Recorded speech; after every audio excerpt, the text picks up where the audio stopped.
Hello दोस्तों, आज मैं आपको जो कहानी सुनाने जा रही हूँ, ये कहानी है नागिन और जलपरी के जादुई लहंगे की। तो चलिए दोस्तों, देखते हैं आज की ये कहानी। बहुत समय पहले की बात है। किसी जंगल में एक जलपरी और एक नागिन साथ में रहती थी। उन दोनों की एक एक बेटियां थीं। वो दोनों अपनी बेटियों को शहर के सबसे बड़े स्कूल में पढ़ाया करती थीं। उनकी दोनों बेटियां रोज अपना रूप बदलकर स्कूल में पढ़ने जाया करती थीं। फिर एक दिन जब वो दोनों स्कूल से घर लौट रही थीं, कि तभी रास्ते में एक काजल नाम की लड़की उन्हें पेड़ के ऊपर रस्सी बांधते हुए दिखाई देती है। अरे वो देखो, वो लड़की पेड़ की डाली पर रस्सी क्यों बांध रही है? मुझे तो लगता है कि वो आत्महत्या करना चाहती है। हाँ, तुम बिल्कुल सही कह रही हो। मुझे भी ऐसा ही लगता है। चलो चलकर उस लड़की को बचाते हैं, वरना वो अपनी जान दे देगी। उसके बाद वो दोनों काजल के पास पहुंचकर उसे रोक लेती हैं। अरे आखिरकार ऐसी क्या बात हो गई जो तुम इस तरह आत्महत्या कर रही हो? देखो, आत्महत्या करना बहुत बुरी बात है। हमारे जीवन में चाहे कितनी भी परेशानी क्यों ना आ जाए, हमें कभी भी आत्महत्या नहीं करनी चाहिए। बताओ हमें, आखिर तुम किस परेशानी की वजह से आत्महत्या कर रही हो? मेरे जीवन में सिर्फ परेशानियों के अलावा और कुछ भी नहीं है। अभी कुछ ही दिनों पहले मेरे माता पिता की मौत हो गई। उनकी मौत के बाद किसी भी रिश्तेदार ने मेरा साथ नहीं दिया। यहाँ तक कि मेरे मकान मालिक ने भी मुझे घर से बाहर निकाल दिया।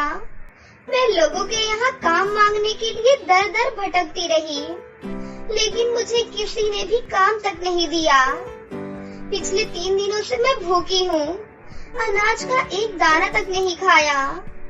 मैं इस तरह की जिंदगी नहीं जीना चाहती हूँ, इसलिए मैं यहाँ आत्महत्या करने चली आई, ताकि मुझे इस दुख भरी जिंदगी से छुटकारा मिल जाए। काजल की बातें सुनकर दोनों को बहुत दुख होता है। उसके बाद वो दोनों उसे नदी के पास बने अपने घर में ले जाती हैं। फिर वो दोनों अपनी माँ जलपरी और नागिन को सारी बात बता देती हैं। तुम दोनों ने इस दुख में फंसी लड़की को यहाँ लाकर बहुत अच्छा किया। हमें हमेशा मुसीबत में फंसे लोगों की मदद करनी चाहिए। चलो कुछ दिनों के लिए अपना जादुई लहंगा हम इसे दे देते हैं, इससे इसकी गरीबी दूर हो जाएगी। फिर वो दोनों काजल को अपना जादुई लहंगा दे देती हैं। ये हमारा जादुई लहंगा है, इसे तुम 1 हफ्ते के लिए अपने पास रखो। ये तुम्हारी सारी गरीबी दूर कर देगा। और हाँ, ठीक 1 हफ्ते के बाद ये लहंगा हमें लाकर वापस दे देना। उसके बाद काजल उन सभी का शुक्रिया अदा करके उस जादुई लहंगे को लेकर अपने गांव वापस चली जाती है। काजल, अब तुम मेरी मालकिन हो। कहो, तुम्हें क्या चाहिए? मैं अपने लिए एक घर बनाना चाहती हूँ, जिसके लिए मुझे ढेर सारे पैसे चाहिए। ठीक है, मैं अभी पैसों का इंतजाम करता हूँ। उसके बाद जादुई लहंगा हवा में उड़ता हुआ एक पेड़ के ऊपर पहुंच जाता है और उस पेड़ पर लगे ढेर सारे फलों को तोड़कर काजल के सामने रख देता है। और फिर जादुई लहंगा अपनी जादुई शक्ति से उन सारे फलों को सोने के रूप में बदल देता है। ये देखकर काजल बहुत खुश होती है। उसके बाद काजल वो सारे फल बेचकर ढेर सारे पैसे इकट्ठे कर लेती है। फिर काजल एक बहुत ही सुंदर सा मकान खरीद लेती है। दूसरी तरफ वो जादुई लहंगा काजल को ढेर सारे सुंदर सुंदर कपड़े भी देता था। साथ ही वो काजल को उसके मनपसंद का खाना भी देना शुरू कर देता है। इस तरह काजल की जिंदगी पूरी तरह बदल जाती है। दूसरी तरफ काजल को ठाट बाट से रहते हुए देख गांव के लोगों को बड़ा आश्चर्य होता है। लेकिन काजल के पास सारी सुख सुविधा आने के साथ साथ उसके अंदर घमंड भी आ जाता है और वो लोगों से बदतमीजी से पेश आने लगती है। दूसरी तरफ एक हफ्ता पूरा हो जाता है, लेकिन काजल नागिन और जलपरी का जादुई लहंगा उन्हें वापस नहीं करती। अब ये जादुई लहंगा मैं हमेशा के लिए अपने पास ही रखूंगी। फिर एक दिन काजल के घर कुछ गरीब लड़कियां खाना मांगने के लिए आती हैं। दीदी, हमने कई दिनों से कुछ नहीं खाया है। हमारे माता पिता नहीं हैं। हम सभी अनाथ हैं। दया करके हमें कुछ खाने को दे दो। अरे ये क्या, सुबह सुबह इन भिखारियों का मुंह देखकर मेरा तो सारा मूड ही खराब हो गया। तुम सब भागो यहाँ से और दोबारा मेरे घर पर कभी भी मत आना। ऐसा मत करो दीदी, गांव में हमें किसी ने भी खाना नहीं दिया। आप तो बहुत अमीर लग रही हो। अगर आपके घर में कल रात की कुछ बासी रोटियां भी होंगी तो वो हमें दे दो। हम उन्हें ही खाकर अपना पेट भर लेंगे। मैं बासी खाना अपने घर में नहीं रखती। जो खाना बचता है मैं उसे कचरे के ढेर में फेंक देती हूँ। जाओ, सामने पड़े कचरे के ढेर से खाना निकाल कर खा लो। काजल का ये बर्ताव देख उन सभी लड़कियों को बहुत बुरा लगता है, लेकिन वो सभी लड़कियाँ बहुत ही भूखी थीं, इसलिए वो कचरे के ढेर से खाना निकालकर खाने लगती हैं। हाँ, तुम सब इसी लायक हो। मैं रोज यहाँ कचरे में ढेर सारा खाना फेंक दिया करूँगी। तुम सब यहाँ आकर खाना खा लिया करो। लेकिन तभी वहाँ पर जलपरी और नागिन आ जाती हैं। काजल के इस दुष्ट बर्ताव को देख उन दोनों को बहुत गुस्सा आता है। क्यों रे घमंडी लड़की, बुरे वक्त में हमने तेरी मदद की और तू अमीर बनने के बाद इन गरीब लड़कियों के साथ ऐसा बर्ताव कर रही है। सच में तू किसी दया के भी काबिल नहीं है। हाँ, एक हफ्ता पूरा होने के बाद भी इसने हमारा जादुई लहंगा वापस नहीं किया। इसे तो अच्छी तरह सबक सिखाना चाहिए।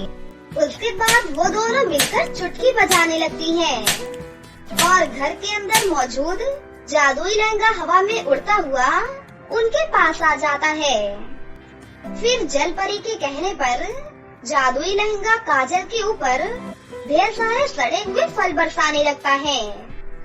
उन फलों में लगे हुए कीड़े काजल के शरीर से चिपक जाते हैं और उसके शरीर को नोच नोच कर खाने लगते हैं। अरे मर गई रे, मुझे बहुत दर्द हो रहा है।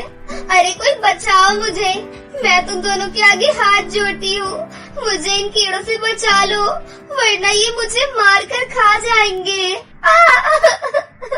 देखते ही देखते वो कीड़े काजल के शरीर को नोच नोच कर उसे पूरी तरह बदसूरत बना देती हैं। दूसरी तरफ जादुई लहंगा अपनी शक्ति से काजल का सुंदर घर भी गायब कर देता है।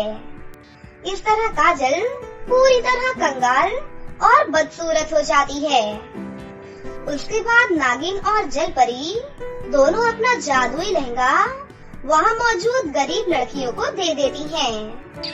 फिर एक हफ्ता पूरा होने के बाद वो सभी लड़कियाँ बहुत ही अमीर बन जाती हैं और ईमानदारी के साथ वो जादुई लहंगा नागिन और जलपरी को जाकर वापस कर देती हैं। दूसरी तरफ गरीब बनने के बाद काजल की अकल ठिकाने आ जाती है, लेकिन उसके पास दर दर की ठोकरें खाने के अलावा और कोई भी रास्ता नहीं बचा था। फिर एक दिन अपनी जिंदगी से तंग आकर काजल आत्महत्या कर लेती है और इस दुनिया को छोड़कर हमेशा हमेशा के लिए चली जाती है। प्रथा नागलोक के राजा की बेटी थी, इसलिए नागलोक में सबसे ऊंचा दर्जा दूसरे नंबर पर प्रथा नागिन को दिया जाता था। एक राजकुमारी होने के साथ साथ वो बहुत बहादुर और खूबसूरत भी थी। नागलोक के सभी नाग प्रथा से शादी करना चाहते थे। एक दिन वो अपनी सहेली विष नागिन के साथ बगीचे में टहल रही थी। क्यों विष, आज तुम्हें आने में इतनी देर क्यों हो गई? मैं कब से यहाँ बैठकर तुम्हारा इंतजार कर रही थी। दीपक आकर मेरा दिमाग खराब कर रहा था। जैसे तैसे करके उसे भगाया है मैंने यहाँ से। ये नाग लोग के नाग कभी नहीं सुधरेंगे, सबकी गंदी नजर रहती है तुझ पर। चुप कर, अब ये बता कि देर क्यों हुई तुझे आने में? बात पलट मत। महाराज से आज्ञा लेकर आज मेरे पिता पृथ्वी लोक की ओर रवाना हुए हैं। उन्हीं की विदाई करने में समय लग गया। अच्छा हाँ, मैं तो भूल ही गई थी, पिताजी मुझे कल ही तो बता रहे थे। क्या तेरा मन नहीं करता पृथ्वी लोक जाने का? करता तो बहुत है। सुना है वहाँ पर बड़ी बड़ी इमारतें हैं और रात को वहाँ रोशनी जगमग जगमग तारों की तरह चमकती है।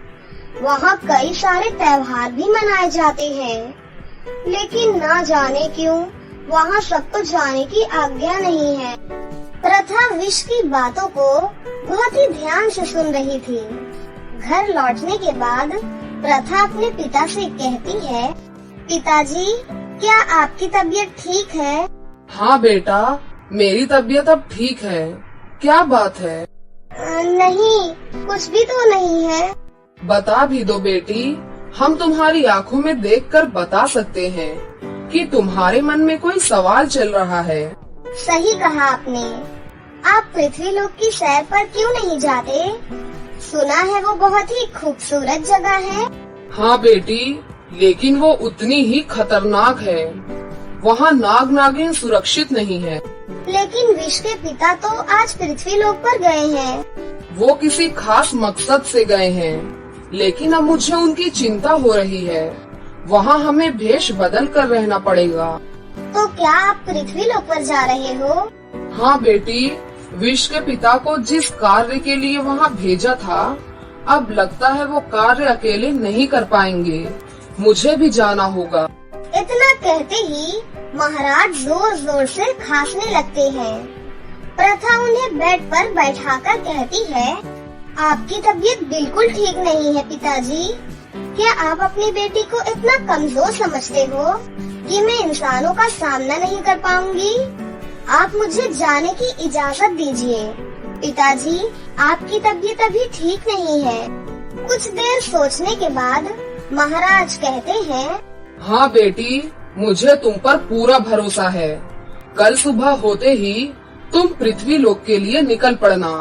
पर पिताजी, आपने मुझे वो कार्य नहीं बताया जिस कार्य के लिए विष के पिता वहाँ हैं। कुछ दिनों के बाद महाशिवरात्रि आने वाली है। पृथ्वी पर एक बहुत बड़ा शिव मंदिर है, जो कि कई सदियों पहले स्वयं शिव जी के एक भक्त द्वारा नियमित किया गया था। महाशिवरात्रि की आधी रात को वहाँ नागमणि उत्पन्न होने वाली है। वो हमारी धरोहर है, उसकी रक्षा करना हमारा फर्ज है। उसे सुरक्षित उसके स्थान पर लाना है। पिता की बातों को सुनकर दिल में हौसला लिए प्रथा अगली सुबह पृथ्वी लोक के लिए निकल पड़ती है। वो इंसानी रूप में ही पृथ्वी के एक जंगल में कदम रखती है। वो जब जंगल से बाहर निकल रही थी, तभी पीछे से उसे एक मनमोहक सी आवाज सुनाई देती है। तुम अकेले इस जंगल में क्या कर रही हो सुंदर कन्या? ऐसे अकेले घूमा नहीं करते। चलो, मैं तुम्हें तुम्हारे घर सुरक्षित पहुंचा देता हूँ। वो लड़का इतना मनमोहक लग रहा था कि प्रथा की नजर उस पर से हट ही नहीं रही थी। मेरा घर, कहाँ जाऊँ मैं?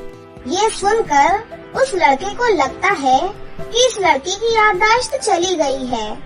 वो उसकी मदद करने के लिए कहता है, मेरा नाम ऋषभ है, तुम मेरे घर रह सकती हो। देखो, मुझे ऐसा वैसा लड़का मत समझना, मैं बस तुम्हारी मदद करना चाहता हूँ। प्रथा ऋषभ के साथ उसके घर चली जाती है। वो उसके घर पहुंचकर देखती है कि उसका घर बहुत ही बिखरा बिखरा और गंदा हो रखा है। क्या तुम अकेले रहते हो? घर की क्या हालत बना रखी है? हटो यहाँ से, मुझे सफाई करने दो। मुझे गंदगी बिल्कुल पसंद नहीं है। मेरी माँ गांव में रहती है, यहाँ मैं अकेला ही रहता हूँ, इसलिए सफाई करने की जरूरत महसूस नहीं होती। प्रथा घर साफ करने लगती है और मिनटों में पूरा घर चकाचक कर देती है। और रात को खाना भी बना देती है। खाना खाने के बाद खाना तो तुमने बहुत स्वादिष्ट बनाया है। क्या तुमने अपनी माँ से खाना बनाना सीखा है? हाँ। अगले दिन ऋषभ बाजार से प्रथा के लिए बहुत सुंदर सुंदर कपड़े ले आता है। अरे, इसकी क्या जरूरत थी? तुम्हारे पास कपड़े नहीं थे, इसलिए मैंने सोचा तुम्हारे लिए बाजार से कुछ नए कपड़े ले आऊं। तुम्हारा शुक्रिया मेरी मदद करने के लिए। अरे, इसकी क्या जरूरत है? तुम मुझे इतना स्वादिष्ट खाना भी तो बनाकर खिलाती हो। सोने से पहले प्रथा के मन में बहुत सारे सवाल चल रहे थे। मुझे काका को भी ढूंढना होगा। शिवरात्रि तो 2 दिन बाद ही है। हो सकता है वो मुझे मंदिर में ही मिले। प्रथा और ऋषभ की नजदीकियां बढ़ रही थीं। दोनों एक दूसरे को बहुत पसंद करने लगे थे। फिर शिवरात्रि का दिन भी आ जाता है। प्रथा तैयार होकर शिव मंदिर की ओर निकलती है। उस दिन ऋषभ भी घर पर नहीं था। मंदिर में प्रथा विष के पिता को देखकर कहती है, काका, आखिरकार आप मुझे मिल ही गए। बचकर रहना बेटी। मैंने इतने दिनों से तुमसे मिलने की कोशिश इसलिए नहीं की ताकि लोगों को शक न हो। किसी पर भरोसा मत करना। आज रात नागमणि लेकर हमें नागलोक लौटना होगा। कुछ सपेरे हैं यहाँ जो नाग नागिन को बंदी बनाकर उनकी बलि चढ़ा देते हैं। बचकर रहना। पूजा समाप्त हो जाती है और सभी भक्त अपने घर चले जाते हैं। मंदिर भी बंद हो जाता है। मंदिर बंद होने के बाद प्रथा अपने काका के साथ नागिन रूप में मंदिर के अंदर प्रवेश करती है। थोड़ी ही देर बाद नागमणि मंदिर में प्रकट हो जाती है। प्रथा और उसके काका नागमणि के पास पहुंचते कि उससे पहले ही उन्हें बीन की आवाज आने लगती है। वो दोनों कान पर हाथ रखकर छुप जाते हैं, लेकिन खुद पर काबू नहीं कर पाते। वो देखते हैं कि वहाँ पर कुछ सपेरे आ रहे हैं। तभी प्रथा नागिन बेहोश हो जाती है। जब उसे होश आता है तो वो खुद को मंदिर के बाहर पाती है और उसके सामने ऋषभ खड़ा था, सपेरे के भेष में। इतना बड़ा धोखा! तुम एक सपेरे हो। तुमने मुझसे दोस्ती भी मुझे मारने के लिए की थी, सही कहा ना? बिल्कुल नहीं, मैं तुम्हें बचाना चाहता हूँ। मेरे साथ ही तुम लोगों को मारकर नागमणि लेने आए हैं, लेकिन मैं तुम्हारा साथ देना चाहता हूँ। पता नहीं क्यों, पर हाँ, चलो नागमणि की रक्षा करें। और हाँ, तुम्हारे काका की भी। वो अकेले ही वहाँ सबको रोक रहे हैं। दोनों जरा भी समय खराब ना करते हुए मंदिर के अंदर पहुँचते हैं। वो दोनों अपनी शक्तियों को एक साथ मिलाकर सारे सपेरों को एक ही झटके में चित कर देते हैं। प्रथा के काका बहुत ही जख्मी हालत में जमीन पर पड़े हुए थे। काका, अब सब ठीक हो गया। अब हम अपने लोक वापस जा सकते हैं। प्रथा नागमणि उठाकर अपने काका के सर पर लगाती है और उसके काका के सारे जख्म भर जाते हैं।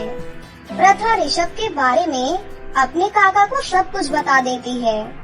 फिर वो तीनों नागलोक के लिए रवाना हो जाते हैं। आपके बताए हुए काम को मैंने अच्छे से निभाया ना पिताजी? हाँ बेटी, मुझे तुम पर गर्व है। माँ, पिताजी, ये ऋषभ है। मैं सब जानता हूँ बेटी। जब मुझे तुम दोनों की चिंता होने लगी तो मैं भी पृथ्वी लोक पर आ पहुँचा। वहाँ मैंने सब देखा कि कैसे ऋषभ ने तुम्हारी मदद की।